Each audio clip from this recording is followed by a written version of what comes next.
17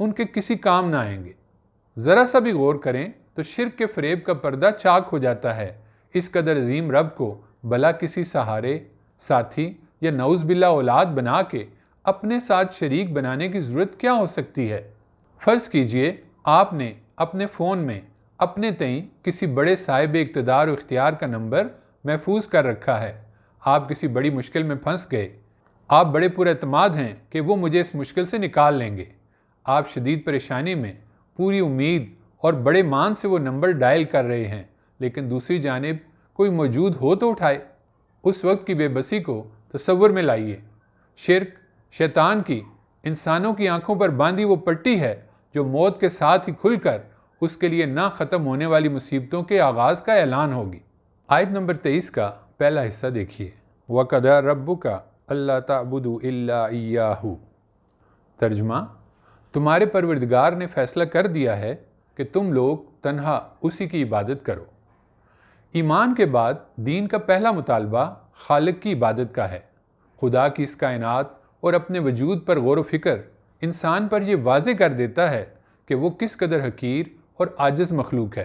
جوں جوں خدا کی بڑائی اس پر کھلتی جاتی ہے، اپنا مکمل عاجز ہونا بھی اس پر واضح ہوتا جاتا ہے۔ وہ اس کے علم، قدرت کے سامنے بے اختیار ڈھہ جاتا ہے، سجدہ ریز ہو جاتا ہے۔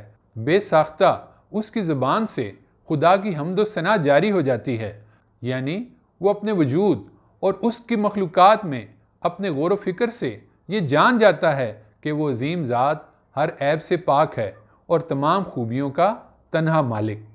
اس کا ایسا ہر اعتراف خدا ہی کے لیے خاص ہو جاتا ہے۔ دوسری سب بڑائیاں مٹ کر اس کی سب سے شدید محبتوں کا مرکز اس کا مہربان رب بن جاتا ہے۔ اسی سے سب امیدیں، اسی کی ناراضگی کی فکر، اسی سے مانگنا، اسی کے گن گانا، اسی کے آگے جھکنا، صرف اسی کو سجدے، ہر طرح کی نظر، نیاز، قربانی اسی کے لیے۔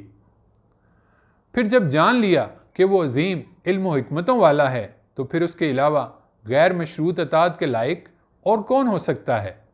تنہا وہی ہے جو کسی چیز کو حلال یا حرام قرار دے۔ اب کسی اور کو سجدہ، کسی اور سے دعا، کسی اور کو خدائی اختیارات میں شریک نہیں بنایا جا سکتا۔ آیت کا اگلا حصہ دیکھیے۔ وَبِالْوَالِدَيْنِ إِحْسَانًا۔ ترجمہ: اور ماں باپ کے ساتھ نہایت اچھا سلوک کرو۔ قرآن کی دعوت اپنے ارد گرد تمام انسانوں سے احسان کا رویہ اپنانے کی ہے۔ اب یہاں بتایا یہ جا رہا ہے کہ انسانوں میں اس احسان کے سب سے پہلے اور سب سے زیادہ مستحق تمہارے ماں باپ ہیں، خصوصاً جب وہ بوڑھے ہو چکے ہوں۔ خدا کے بعد سب سے پہلا حق والدین کا ہے۔ سورہ لقمان میں ہم نے پڑھا، والدین شرک جیسے گناہ پر اصرار کریں تب بھی ان سے حسن سلوک کا حکم ہے۔ والدین کی انسانی کمزوریوں کو بہانہ بنا کر ان کے احترام اور ان سے حسن سلوک میں کمی اسلام نہیں، والدین سے احسان کرنے کا حکم ہے۔ پہلے ہی ان کے احسانوں کی برابری تک نہیں کی جا سکتی۔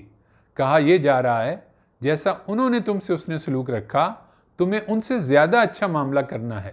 والدین سے ان کے بڑھاپے میں، ان کی کسی مجبوری میں کوئی رویہ اختیار کرنے سے پہلے ذرا رک کر سوچیں۔ انہوں نے آپ کی دنیا میں آنے سے پہلے سے آپ کی ضروریات، صحت، تحفظ کا خیال رکھا، پھر دنیا میں آنے سے لے کر 20-25 سال کی عمر تک آپ کی ایک ایک ضرورت پوری کی۔ ان کے برابر کا سلوک بھی اگر آپ کریں تو یہ احسان نہ کہلائے گا۔ احسان تو بدلے میں ان سے بہتر سلوک کرنا ہوگا، جو شاید ہم کسی صورت نہیں کر سکتے۔ انہوں نے تو 24 گھنٹے آپ کو توجہ کا مرکز بنا کر پالا۔ پہلے سالوں میں ان کا آپ کی ایک ایک ضرورت پوری کرنے کے لیے ہر وقت تیار رہنا ہی ایسی خدمت ہے جس کا بدل نہیں دیا جا سکتا۔ اگر ہم بڑھاپے میں ان کی واش روم کی تمام ضروریات بھی پورا کرنے میں ان کی مدد کریں، ان کو بھوک لگتے ہی ان کا پسندیدہ کھانا کھلائیں، ان کے کپڑوں، جوتوں، بستر کا خیال رکھیں، بچپن میں انہوں نے ہمیں کہانیاں سنائیں، وقت دیا، پارکوں میں، دوسرے شہروں میں گھمایا، تعلیم دی بھی اور دلوائی بھی، زمانے کا سرد گرم سمجھایا، اب بڑھاپے میں ہم ویسے ہی سلوک ان کے ساتھ کریں تب بھی یہ صرف برابری ہوگی، احسان نہ ہوگا۔ عموماً والدین تو بڑھاپے میں اس سے بہت کم کے طلبگار ہوتے ہیں۔ اب آپ کی باری ہے۔ یاد رہے یہ سب کر کے بھی آپ احسان کی منزل سے کوسوں دور ہوں گے۔ بہت کم والدین معذور ہو کر مشکل آزمائش بنتے ہیں، اکثر تو بہت آسان آزمائش۔ یاد رکھیے، خدا کے بعد ان کا حق ہے، دوسری کوئی نیکی اس کی جگہ نہیں لے سکتی۔ اب والدین کے ساتھ حسن سلوک کیا اور کیسے ہو، اس کا بیان دیکھیے۔ آیت کا اگلا حصہ دیکھیے، اِمَّ يَبْلُغَنَّ عِندَكَ الْكِبَرَ أَحَدُهُمَا أَوْ كِلَاهُمَا۔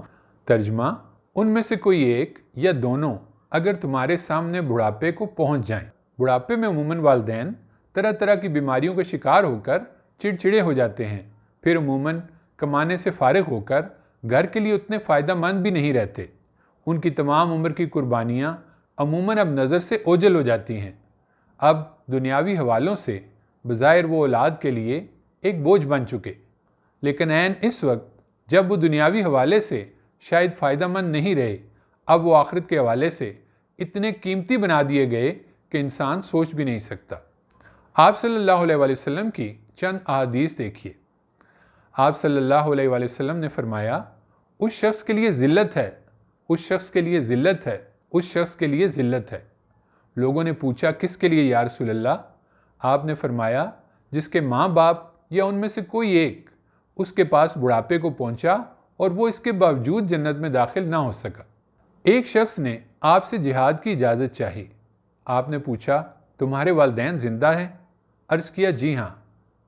فرمایا، پھر ان کی خدمت میں رہو، یہی جہاد ہے۔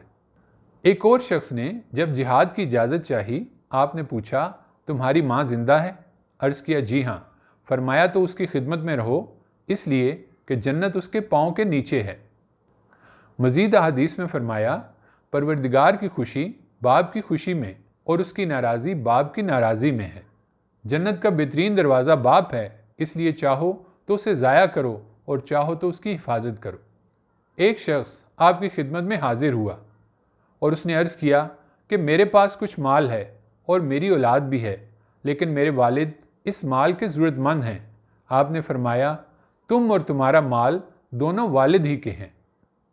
آیت کا اگلا حصہ دیکھیے، فَلَا تَقُل لَّهُمَا أُفٍّ وَلَا تَنْهَرْهُمَا وَقُل لَّهُمَا قَوْلًا كَرِيمًا۔ ترجمہ، تو نہ ان کو اف کہو اور نہ ان کو جھڑک کر جواب دو، تم ان سے ادب کے ساتھ بات کرو۔ انسانی تعلقات میں زبان کا کردار بہت اہم ہے۔ سب کچھ کر کے بھی بعض لوگ صرف زبان پہ قابو نہ ہونے کے باعث برا بول بول کر دوسروں کی دل آزاری کا باعث بنتے ہیں۔ اپنے تمام تعلقات میں زبان کے حوالے سے اس حدیث کو مشعل راہ بنائیے۔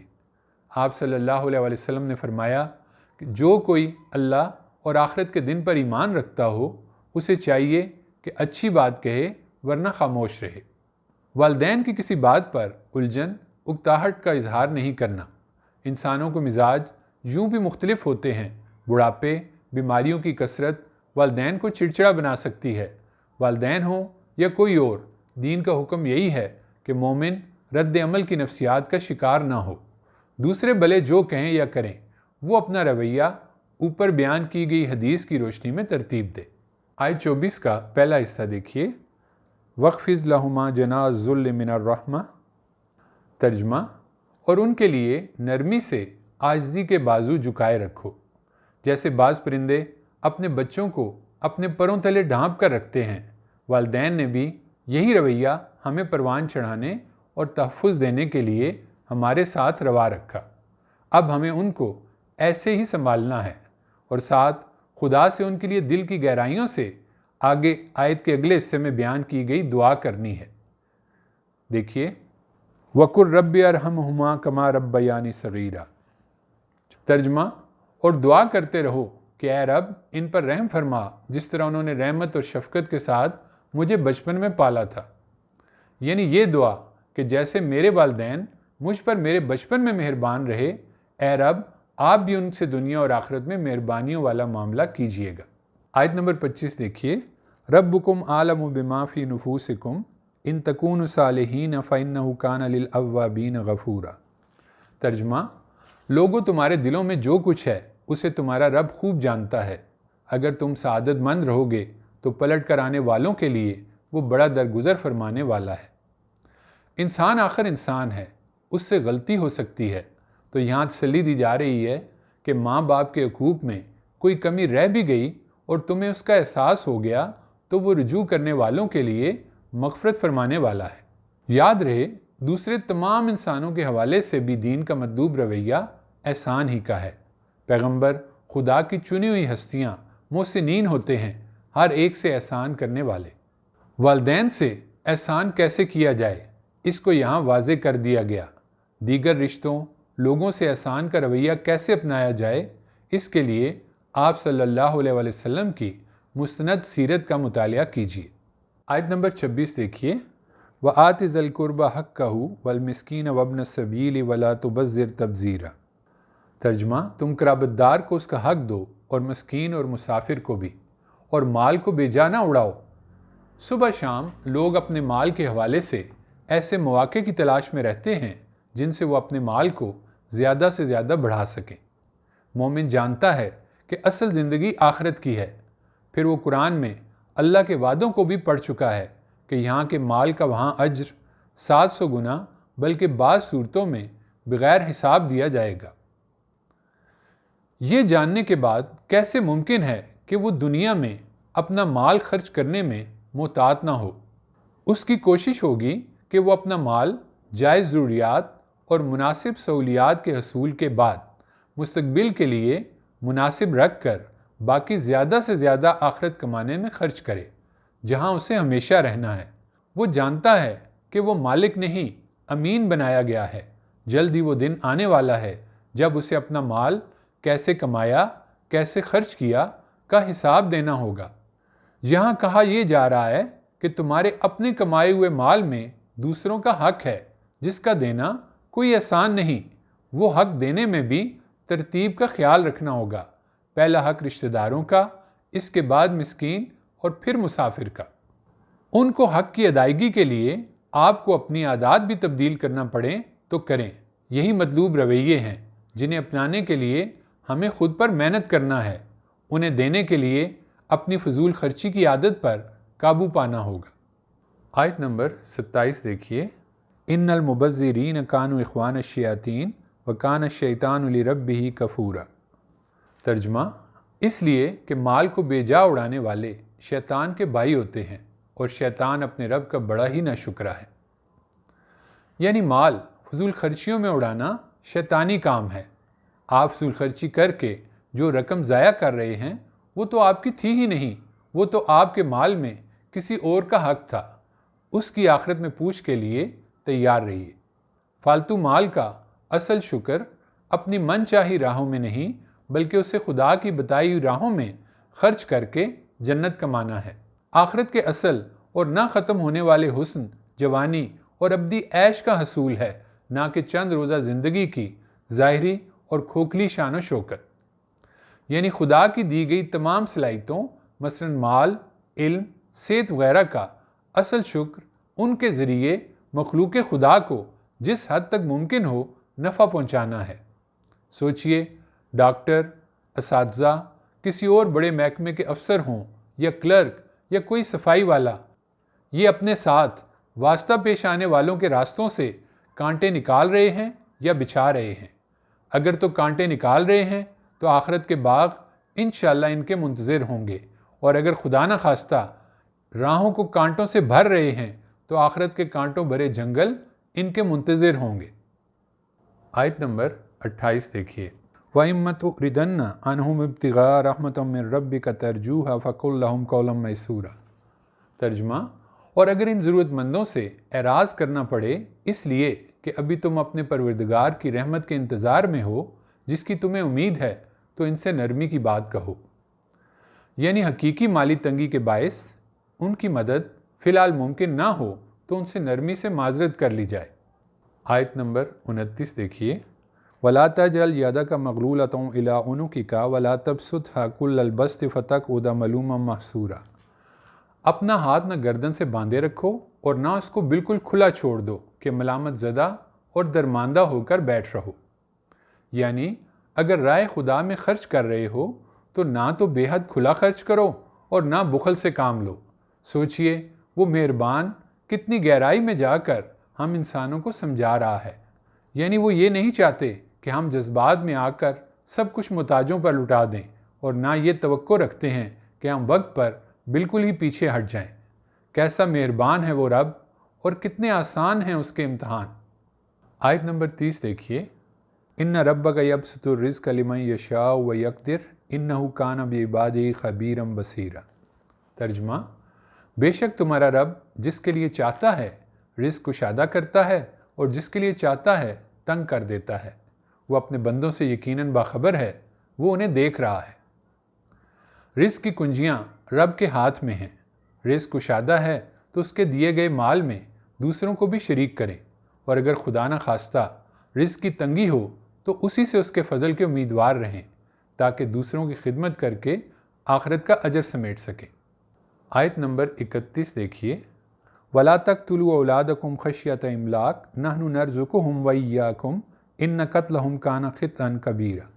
تم لوگ اپنی اولاد کو مفلسی کے اندیشے سے قتل نہ کرو، ہم انہیں بھی روزی دیتے ہیں اور تمہیں بھی، ان کا قتل یقیناً بہت بڑا جرم ہے۔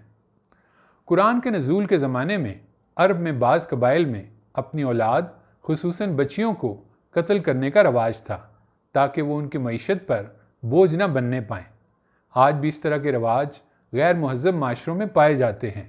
قرآن نے اس بھیانک جرم کی طرف خصوصی طور پر توجہ دلائی کیونکہ یہ عام قتل سے بھی بڑا جرم ہے۔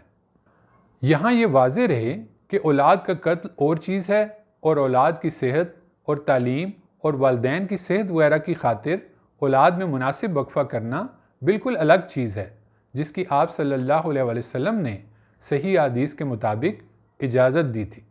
آیت نمبر 32 دیکھیے، وَلَا تَقْرَبُوا الزِّنَا إِنَّهُ كَانَ فَاحِشًا وَسَاءَ سَبِيلًا۔ ترجمہ، اور زنا کے قریب نہ جاؤ اس لیے کہ وہ کھلی بے حیائی اور بہت بری راہ ہے۔ زنا کے قریب بھی نہ جاؤ یعنی اس کی خواہش کو بھی دل میں مت پالو، نہ اس کے منصوبے بناؤ اور نہ ان پر عمل کی کوشش کرو۔ یہ کوئی معمولی جرم نہیں۔ سورہ فرقان میں اللہ تعالیٰ نے بتایا کہ شرک، قتل اور زنا تینوں کی سزا ابدی جہنم ہے۔ حضرت یوسف علیہ السلام کی زندگی کو دیکھیے، اس بڑے گناہ کی آلودگی سے بچنے کے لیے جیل میں جانا گوارا کر لیے۔ زنا خاندان کے اس ادارے کی جڑ پر تیشہ چلانا ہے جو بچے کو سالوں تک ماں باپ اور بے شمار رشتوں کے پیار تلے پلنے کا ضامن ہے۔ اس کی نفسیاتی جسمانی ضرورتوں کا خیال رکھنے والا، ماں باپ اس کے کیئر ٹیکر، رہنما، خود کو اس پر نچھاور کرنے والے، اسے بے لوث محبت سے آشنا کرنے والے اور نہ جانے کیا کیا کچھ ہوتے ہیں۔ بہن بھائی بچپن کے لمحوں کو حسین اور یادگار بناتے اور مستقبل میں ایک دوسرے کے دست و بازو بنتے ہیں۔ چچا، ماموں، پھوپھیاں، خالائیں، دادا، دادی، نانا، نانی۔ سوچئے، شادی کا ایک رشتہ اپنے آغاز سے کتنے رشتوں کی دنیا جنم دیتا ہے۔ ان کی قدر ان سے پوچھئے جو ان سے محروم یا ان کے صحیح رنگ سے محروم رہے۔ کیسے کیسے نفسیاتی خلا انسان میں رہ کر اسے ادھورا بنا ڈالتے ہیں۔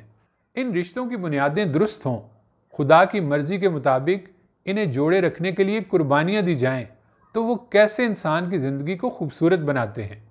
خاندان کا یہ ادارہ تبھی باقی رہ سکتا ہے اگر دیگر ذرائع سے مرد اور عورت کے تعلق پر نہ صرف پابندی لگائی جائے بلکہ اسے قابل سزا جرم قرار دیا جائے۔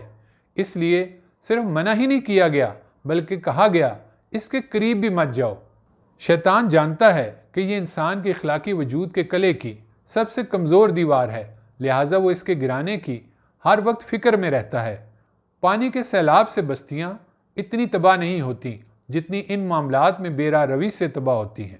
آیت نمبر 33 دیکھیے، وَلَا تَقْتُلُوا النَّفْسَ الَّتِي حَرَّمَ اللَّهُ إِلَّا بِالْحَقِّ وَمَنْ قُتِلَ مَظْلُومًا فَقَدْ جَعَلْنَا لِوَلِيِّهِ سُلْطَانًا فَلَا يُسْرِفْ فِي الْقَتْلِ إِنَّهُ كَانَ مَنصُورًا۔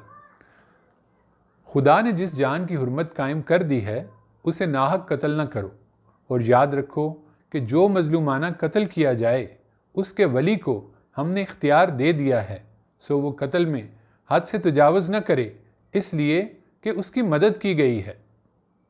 انسانی جان کا احترام سب پر لازم ہے۔ بنی اسرائیل کو ابتدا ہی میں یہ کہہ دیا گیا تھا کہ ایک انسان کا قتل پوری انسانیت کا قتل ہے، اور ایک انسان کی زندگی بچانا گویا تمام انسانوں کی زندگی بچانا ہے۔ قتل ناحق کی سزا آخرت میں قرآن کے مطابق ہمیشہ کے لیے جہنم ہے۔ قتل اگر کسی منظم ریاست میں ہو تو ملزم پر عدالت میں مقدمہ چلا کر جرم ثابت ہونے کی صورت میں قصاص میں ریاست کی جانب سے سزا میں قتل کیا جائے گا۔ تاہم مقتول کے اولیاء اپنی آزادانہ مرضی سے اگر چاہیں تو قاتل کو معاف بھی کر سکتے ہیں۔ تاہم اگر کسی جگہ منظم حکومت نہ ہو تو مقتول کے اولیاء کو بھی خبردار کیا گیا ہے کہ وہ انتقام کے جوش میں حد سے تجاوز نہیں کر سکتے، مثلاً قاتل کے ساتھ اس کے خاندان میں اوروں کو بھی قتل کرنے کی کوشش کریں، یا مجرم کو اذیت ناک طریقے سے قتل کریں، یا مار دینے کے بعد اس کی لاش سے برا سلوک کریں۔ یعنی بدترین ظلم کی صورت میں بھی صرف ظلم کے برابر ہی بدلہ لیا جا سکتا ہے، اس سے زیادہ نہیں۔ آیت 34 کا پہلا حصہ دیکھیے، وَلَا تَقْرَبُوا مَالَ الْيَتِيمِ إِلَّا بِالَّتِي هِيَ أَحْسَنُ حَتَّى يَبْلُغَ أَشُدَّهُ۔ ترجمہ، تم یتیم کے مال کے قریب نہ پھٹکو، ہاں مگر اچھے طریقے سے، یہاں تک کہ وہ اپنی پختگی کو پہنچ جائے۔ اپنے ارد گرد کے انسانوں سے انسان کا اصل مطلوب رویہ احسان کا ہے۔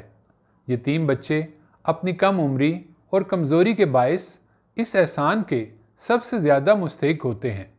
اگر کسی یتیم کی ذمہ داری کسی کو سنبھالنا پڑ جائے تو وہ یتیم کے مال کے حوالے سے انتہائی محتاط رویہ اختیار کرے اور پوری دیانتداری سے اپنی ذمہ داری انجام دے کر اس کے سمجھدار ہوتے ہی اس کا مال اس کے حوالے کر دے۔ اسے یہ معلوم ہونا چاہیے کہ ان سے زیادتی کوئی معمولی گناہ نہیں۔ سورہ نساء کی آیت 10 میں اللہ تعالیٰ نے ارشاد فرمایا، سنو خبردار رہو، یہ حقیقت ہے کہ جو لوگ یتیموں کا مال ناحق کھاتے ہیں وہ اپنے پیٹ میں آگ ہی بھرتے ہیں اور عنقریب وہ دوزخ کی بھڑکتی آگ میں پڑیں گے۔ اس کے برعکس ان سے اچھا رویہ اختیار کرنے والوں کے لیے آپ صلی اللہ علیہ وسلم نے ارشاد فرمایا، میں اور یتیم کی پرورش کرنے والا جنت میں اس طرح ہوں گے، اور آپ نے شہادت کی انگلی اور بیچ کی انگلی سے اشارہ کیا اور ان دونوں انگلیوں کے درمیان تھوڑی سی جگہ کھلی رکھی، یعنی انتہائی نزدیک۔ اب آیت کا اگلا حصہ دیکھیے، وَأَوْفُوا بِالْعَهْدِ إِنَّ الْعَهْدَ كَانَ مَسْئُولًا۔ ترجمہ، اور عہد کو پورا کرو اس لیے کہ عہد کے بارے میں پوچھا جائے گا۔ ہمارا آئے دن کا مشاہدہ ہے کہ عہد نہ پورا کرنا دوسروں کے لیے کس قدر اذیت کا باعث بنتا ہے، اور کسی کو جس درجے کی اذیت دی جائے گی خدا کے ہاں یہ اسی درجے کا گناہ لکھا جائے گا۔ سورہ بقرہ میں ایمان والوں کی صفات بیان کرتے ہوئے ارشاد فرمایا، اور جب عہد کریں تو اس کو پورے کرنے والے ہوں۔ عہد خواہ خالق سے ہو یا مخلوق سے، تحریری ہو یا زبانی، افراد کے درمیان ہو یا قوموں کے، اسے ہر حال میں پورا کرنا لازم ہے۔ یہ ہمیشہ یاد رہے کہ ہر معاہدے کا ایک فریق کائنات کا خالق بھی ہے، اور شریعت تو ہے ہی خدا اور بندوں کے درمیان عہد۔ عہد پورا کرنا کس طرح ہر حال میں لازم ہے، اسے ایک مثال سے سمجھیے۔ جنگ ہر فریق ہر قیمت پر جیتنا چاہتا ہے اور اپنی قوم کی مدد بھی ہر صورت کرنا چاہتا ہے۔ اب دیکھیے خدا کی نظر میں اس دوران کیے گئے معاہدے کی پابندی کی حدود کیا ہیں۔ سورہ انفال میں صاف بتا دیا گیا کہ کسی قوم سے مسلمانوں کا اگر معاہدہ ہو، اب اگر وہ قوم مسلمانوں پر ظلم کر رہی ہو تو معاہدے کی خلاف ورزی کر کے مسلمانوں کی چوری چھپے مدد نہیں کی جا سکتی۔ آپ پہلے معاہدہ اعلانیہ توڑیں، یعنی انہیں بتائیں کہ ہمارے درمیان اب کوئی معاہدہ نہیں رہا، پھر کوئی کارروائی کی جا سکتی ہے۔ سورہ انفال کی آیت 72 کا ترجمہ دیکھیے، رہے وہ لوگ جو ایمان لے آئے ہیں مگر انہوں نے ہجرت نہیں کی تو ان سے تمہارا کوئی رشتہ ولایت نہیں ہے جب تک وہ ہجرت کر کے نہ آ جائیں۔ اب دیکھیے آگے، اور اگر وہ دین کے معاملے میں تم سے مدد چاہیں تو ان کی مدد کرنا تم پر لازم ہے، لیکن کسی ایسی قوم کے خلاف نہیں جس کے ساتھ تمہارا معاہدہ ہو، اور حقیقت یہ ہے کہ جو کچھ تم کرتے ہو اللہ اسے دیکھ رہا ہے۔ آیت 35 دیکھیے، وَأَوْفُوا الْكَيْلَ إِذَا كِلْتُمْ وَزِنُوا بِالْقِسْطَاسِ الْمُسْتَقِيمِ ذَلِكَ خَيْرٌ وَأَحْسَنُ تَأْوِيلًا۔ تم پیمانے سے دو تو پورا بھر کر دو، اور تولو تو ٹھیک ترازو سے تولو، یہی بہتر ہے اور انجام کے لحاظ سے بھی یہی اچھا طریقہ ہے۔ زمین آسمان کو اللہ تعالیٰ نے ایک میزان پر قائم فرمایا، لہٰذا یہ ضروری ہے کہ انسان بھی اپنے دائرۂ اختیار میں انصاف پر قائم رہیں اور ہمیشہ صحیح پیمانے سے ناپیں، ٹھیک ترازو سے تولیں۔ ایسا نہ کرنے کو قرآن میں زمین میں فساد پھیلانے سے تعبیر کیا گیا ہے۔ حضرت شعیب علیہ السلام کی قوم کی تباہی میں اس جرم کا بھی اہم کردار تھا۔ ایسے ہی چیزوں میں ملاوٹ کر کے بیچنا اصلاً خریدار سے پورے پیسے لے کر پورا مال نہ دینا ہے، جس کا خسارہ آخرت میں تو کرنے والے بھگتیں گے ہی، دنیا میں ابھی سے بھگت رہے ہیں۔ کوئی ساکھ نہ ہونے کے باعث کاروبار یا تو چل نہیں پاتا اور چل جائے تو ایک خاص حد سے بڑھ نہیں پاتا۔ دوسری طرف جنہوں نے معیار پر کبھی کوئی سمجھوتا نہیں کیا، وہ چھوٹے سے ملک سے شروع کر کے دنیا بھر میں پھل پھول رہے ہیں۔ سوئٹزرلینڈ کا رقبہ ہمارے پاکستانی صوبہ پنجاب سے تقریباً 5 گنا کم ہے۔ نیسلے وہاں کی کمپنی نے اپنی ساکھ کے باعث 2019 میں امریکہ اور کینیڈا میں صرف اپنا پانی 7.5 کھرب پاکستانی روپے کا بیچا۔ آیت نمبر 36 دیکھیے، وَلَا تَقْفُ مَا لَيْسَ لَكَ بِهِ عِلْمٌ إِنَّ السَّمْعَ وَالْبَصَرَ وَالْفُؤَادَ كُلُّ أُولَئِكَ كَانَ عَنْهُ مسؤولا۔ تم اس چیز کے پیچھے نہ پڑو جسے تم جانتے نہیں ہو، اس لیے کہ کان، آنکھ اور دل ان سب کی پوچھ ہونی ہے۔ ہماری زندگی کے بے شمار لمحات دوسروں کی سنگن لینے، ان کے معاملات میں غیر ضروری دلچسپی لینے میں ضائع ہو رہے ہوتے ہیں۔ ایک عالم نے فرمایا کہ میں نے دیکھا مت کہو جب تم نے نہ دیکھا ہو، میں نے سنا مت کہو جب تم نے نہ سنا ہو، میں نے جانا مت کہو جب تم نے نہ جانا ہو۔ اصل کرنے کا کام تو یہ تھا کہ ہم سب سے پہلے اپنی اصلاح کی فکر کرتے، قرآن پڑھتے اور خود کو اس کی روشنی میں بدلنے کی کوشش کرتے اور دوسروں تک ہدایت پہنچا کر ان کے لیے بھی دعا گو رہتے۔ لیکن بدقسمتی سے ہماری اکثریت کو خود کو بدلنے میں دلچسپی نہیں، بلکہ دوسروں کو بدلنے میں دلچسپی ہے، وہ بھی خیرخواہی کی بجائے خامیاں ڈھونڈنے کی شدید خواہش کے ساتھ، تاکہ اسے نیچا دکھا سکیں یا اسے نیچ سمجھ سکیں۔ ہم حالت امتحان میں ہیں، وقت بہت کم ہے، پرچہ ہمارے ہاتھ سے کسی بھی وقت واپس لے لیا جا سکتا ہے۔ توجہ اپنا پرچہ حل کرنے پر رکھنا ہی ہمارے لیے بہتر ہے۔ آیت نمبر 37 دیکھیے، وَلَا تَمْشِ فِي الْأَرْضِ مَرَحًا إِنَّكَ لَن تَخْرِقَ الْأَرْضَ وَلَن تَبْلُغَ الْجِبَالَ طُولًا۔ اور زمین میں اکڑ کر نہ چلو، اس لیے کہ نہ تم زمین کو پھاڑ سکتے ہو اور نہ پہاڑوں کی بلندی کو پہنچ سکتے ہو۔ آخر میں انسان کو وہ یاد دلایا جا رہا ہے جو اسے یاد رہے تو اسے کچھ اور کبھی یاد دلانے کی ضرورت ہی نہ رہے، وہ یہ کہ وہ زمین و آسمان کے مقابلے میں کس قدر حقیر اور کمزور ہے، تو کائنات کے مقابل اور پھر خالق کی کائنات کے مقابلے میں تو وہ کچھ بھی نہیں۔ سارے مسائل اس وقت پیدا ہوتے ہیں جب وہ اپنی عاجزی کو بھول کر تکبر کی راہ پر نکل کھڑا ہوتا ہے۔ اپنی یہ حیثیت یاد نہ رہنے کے باعث وہ مسلسل بدعمالیاں کیے جا رہا ہے، جو اس کے لیے اس تکبر کے باعث خدا نہ خواستہ کمر توڑ عذابوں کا باعث بنے گی۔ تکبر اللہ تعالیٰ کے ہاں سخت ناپسندیدہ ہے۔ آپ صلی اللہ علیہ وسلم کا ارشاد ہے، جس نے اپنی بڑائی ظاہر کرنے کے لیے کوئی لباس پہنا، اللہ اسے قیامت میں ذلت کا لباس پہنائے گا، پھر اس میں آگ بھڑکا دی جائے گی۔ آیت نمبر 38 دیکھیے، کل ذالک کان سیئہ عند ربک مکروہا۔ ان سب باتوں کی برائی تمہارے پروردگار کے نزدیک سخت ناپسندیدہ ہے۔ اوپر بیان کیے گئے احکام کو نہ کرنا گناہ کبیرہ ہے، اور جن باتوں سے روکا گیا ہے ان کا کرنا گناہ کبیرہ ہے۔ یعنی ہزاروں سال پہلے سے انسان کو بتا دیا گیا کہ ان کے خالق کے نزدیک کیا اچھا ہے اور کیا برا، لیکن انسانوں کی اکثریت کو اسے جاننے، ماننے اور اس کے مطابق عمل کر کے جنت حاصل کرنے میں کوئی دلچسپی نہیں رہی۔ ان کی تمام دلچسپیوں کا واحد مرکز یہی مختصر سی دنیا ہے۔ ان کو اس پیغام سے بھی کوئی دلچسپی نہیں جو اس زمین و آسمان کی ایک ایک چیز پکار کر دے رہی ہے کہ میں ایک عظیم خالق کی تخلیق اور تمہارے لیے اس کی قدرتوں، مہربانیوں، حکمتوں کا ایک تعارف ہوں۔ اپنے خالق و مالک کی پسندیدگی اور ناپسندیدگی کا خیال رکھ کے زندگی گزارنے میں ہی تمہاری ابدی کامیابی ہے۔ آیت نمبر 39 کا پہلا حصہ دیکھیے، ذالک مما اوحا الیک ربک من الحکمہ۔ ترجمہ، یہ انہی حکمت کی باتوں میں سے ہیں جو تمہارے رب نے تمہاری طرف وحی کی ہیں، یعنی انہیں مضبوطی سے پکڑو۔ دوسروں کو تو چھوڑیے، خود مسلمانوں نے حکمت اور اصحاب حکمت کی تلاش میں دنیا چھان ماری، مگر صدیوں سے قرآن کھول کر نہ دیکھا، نہ اسے سمجھنے کی کوشش کی۔